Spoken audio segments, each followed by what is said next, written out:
Welcome to the Deep Dive. Today, we're getting straight into it. We're looking at what really propelled Liverpool to that Premier League title in 2024-25 under Arne Slot. Yeah, sure. And we'll also tackle that big question. Can Conor Bradley fill the potential gap left by Trent Alexander-Arnold, assuming those reports about Real Madrid are true? Yeah, that's a huge one. We've gone through the tactical analysis, expert views on Bradley, the inside scoop on the right-back plans. Our mission really is to figure out how Slot's tweaks brought home the trophy and what's next for Liverpool down that right flank. Well, what's really interesting, I think, is how Slot didn't just rip everything up. He built on what was already there. Okay. The first big tactical thing, the most immediate one, was that shift from Klopp's 4-3-3 to a 4-2-3-1. Right, the 4-2-3-1. Okay, so what was the main benefit there? Why make that change? Defensive stability, that was the primary goal, really. Having Ryan Gravenberch and Alexis McAllister as a consistent double pivot, well, it just gave the back four much more protection. And they really locked it down together, didn't they? 30 starts, that's a lot for a midfield pairing. It is, yeah. And the discipline, cutting off those passing lanes to the opposition's 9 or 10, it was vital. They just seemed to understand each other really well, gave them a solid base. And the stats, they really back that up, don't they? Gravenberch leading the league midfielders in interceptions. 57. 57, yeah, league leader. And top 5 for ball recoveries, too. Then you had McAllister, maybe more the aggressive one, ranked 4th for tackles won among midfielders. Right. So when you think Liverpool held, nearly 58% possession on average, their knack for breaking up attacks before they got dangerous, that was just crucial for controlling games. Okay, now, Trent Alexander-Arnold, his role seemed a bit different under Slot compared to Klopp, right? Klopp had him drifting infield a lot more. That's right. I mean, Trent still had freedom, especially when they had the ball to come inside, but Slot's default, his preference, seemed to be for a slightly more traditional right-back role. And the thinking there was? Well, Klopp's system, brilliant as it was, could sometimes leave that right side a bit exposed on the turnover. Slot's way just sort of simplified the defensive shape, maybe plugged a few potential gaps. If you look at the heat maps season over season, you can really see that slight positional shift. Okay, so a more solid defensive foundation overall. Van Dijk and Konate were obviously immense in the middle. But it's interesting, you said the overall defensive stats weren't wildly different, but the keeper had less to do. Precisely. It wasn't about facing fewer shots necessarily, but about the quality of those shots. The big indicator is that 16% drop in expected goals against, the XGA. Right. It just shows that even if teams got shots off, they were, less likely to score from them. Better defensive organization. Okay, so they tightened things up defensively. But it wasn't just defense, was it? The way they played with the ball also shifted a bit. Sounds like Slot wanted a touch more patience compared to Klopp's heavy metal football. Yeah, maybe measured is a good word. It was subtle. They didn't suddenly start stringing together hundreds of passes every game. Actually, the number of sequences with 10-plus passes went down slightly. Oh, really? Yeah, but, and this is the key bit, their build-up play became more effective at actually creating goals. They got much better, specifically at breaking down teams sitting in a low block. The build-up goals per 90 stat jumped from 0.16 to 0.28. That's quite a significant improvement. But, and this is important, they didn't lose that counterattacking threat, did they? One source said Slot took it to the next level. Oh, absolutely not. That was still a massive weapon, maybe even sharper. Mo Salah, he was just devastating on the break. 25 shots from fast breaks. 10 more than anyone else? 10 more than anyone else in the league, yeah. And Luis Diaz was flying too, 11 shots himself from those situations. And saw Boslai's role in that. Yeah. Playing as that sort of floating number 10, linking it all up. Exactly. His ability to play that quick vertical pass to Spring, Salah, or Diaz was absolutely vital for those counters. And again, the numbers show it. Shots from fast breaks up from 38 to 56 for the season. Goals from 6 to 13. Better conversion rate, too. And it wasn't just on the counter, was it? The finishing sort of across the board seemed sharper under Slot. It did, yeah. That was another key factor. Most of the attackers just became more clinical. Yeah. You look at Salah, his conversion rate jumped from 15.8% up to 23.3%. Yeah. Gakpo went from 12.1% to 18.0%. Diaz, a really big jump for him, 8.5% to 18.5%. Only Jonah really saw his conversion rate dip. That efficiency in front of goal, it draws into wins. Yeah, absolutely. And beyond the tactics, Slot himself, his whole demeanor. People mentioned his calmness, how that maybe helped with managing games. I think that's fair. That sort of light touch description seems apt. He's not as animated as Klopp on the touchline, perhaps, and that composure seemed to filter through to the team. Look at their record when they scored first. Won 21 out of 23. That shows real control and ability to see games out. You compare that to, say, Nottingham Forest, they scored first more often, but dropped way more points. And even when they went behind, they didn't crumble.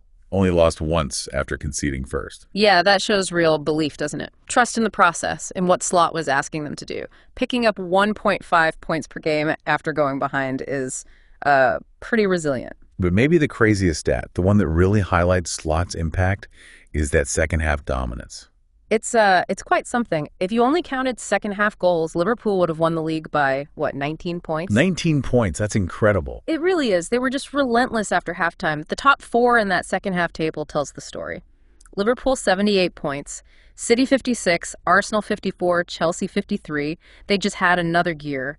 That ability to finish strong was absolutely massive in the title race. It really paints a picture, doesn't it? Yeah. Slot coming in, building on Klopp's foundations, but making these really smart, effective tweaks that just, deliver the title. Exactly. Okay, so let's pivot now. The big succession question. Trent Alexander-Arnold, potentially off to Madrid. Can Conor Bradley step up? It's the question everyone's asking. And it's a massive one because Trent's departure, if it happens, leaves a huge creative hole. Okay. We're talking about arguably one of the most creative players in the league from right back. Yeah. There was some analysis, I think, from the Anfield Index podcast using expected possession value, EPV. Right, EPV. What does that tell us? Well, it tries to measure how much a player contributes to keeping the ball and moving it into dangerous areas. Trent's score for the season was 10.54. Bradley's was 1.4. Wow, okay. That's a big difference. It really underscores Trent's unique influence, doesn't it? His attacking numbers are just off the charts for a defender. 99th percentile for progressive passes, key passes, assists, passes into the final third, through balls. You name it. Yeah. Replacing that like for like is, almost impossible. Almost impossible. Okay. But Bradley does have strengths. Yeah. Right. What do the experts like about him? Definitely. He's seen as defensively pretty solid, 81st percentile for aerials 1, which is good. And he's a fantastic ball carrier, really powerful runner, 97th percentile for progressive carries. So he drives forward well with the ball. Exactly. And there's that feeling, he plays with passion, plays for the shirt, as they say. Fans seem to really warm to him. But the attacking output is the worry. Compared to Trent, anyway. Fewer shots, you said. 9 versus 50. Yeah, and just generally less productive in that final third. He's not yet creating those clear-cut chances consistently. The analysis suggests he needs to work on that final ball, the timing, the weight of pass, playing it in behind earlier, perhaps. There were also some maybe tactical points, like his passing accuracy dipping a bit more under pressure compared to Trent's. These are small margins, but they matter at the top level. And there was that suggestion about maybe needing a different type of left back alongside him to balance things out. Yeah, the idea that maybe Slot might prefer someone like Carreras over Kirkes if Bradley's the main right back. It hints at needing a different balance across the defense if you don't have Trent's specific skill set on the right. So the general consensus seems to be potential, yes, but not a ready-made Trent replacement. Pretty much. The analogy used was like comparing, say, Konsa to Van Dijk. Good player, lots of potential, but not quite that elite game-changing level yet. Okay. Looking back at Bradley's season, 23-24, it was a breakout year for him, though. Over 1,500 minutes, goal, 6 assists. Absolutely. And that performance against Chelsea goal, 2 assists, man of the match, that showed everyone what he can do. That was his big highlight. But there were lows, too. That Man United Cup game coming on, mistakes leading to goals, then picking up an injury. Yeah, and that's all part of learning for a young player, isn't it? Dealing with setbacks. The potential is clearly there. He's shown he can hang at this level. But it's about consistency, improving defensively still, and crucially, staying fit. Ah, yes, the fitness. That seems to be the recurring concern, the injury proneness potentially holding him back. It is a worry, yeah. The numbers are quite stark. Reportedly missed 47 games since the start of 23-24. That's a lot. 47. Wow. Yeah. Even his international manager was talking about just getting him fit.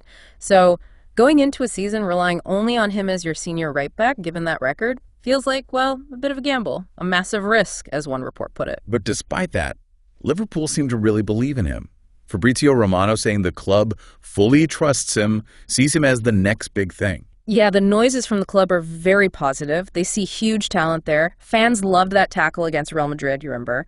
And the talk of a new long-term contract reinforces that belief. Plus, you had Slot himself saying he started Bradley against Arsenal specifically to prepare him for next season. That's a clear signal of intent. Okay, and digging into his style a bit more.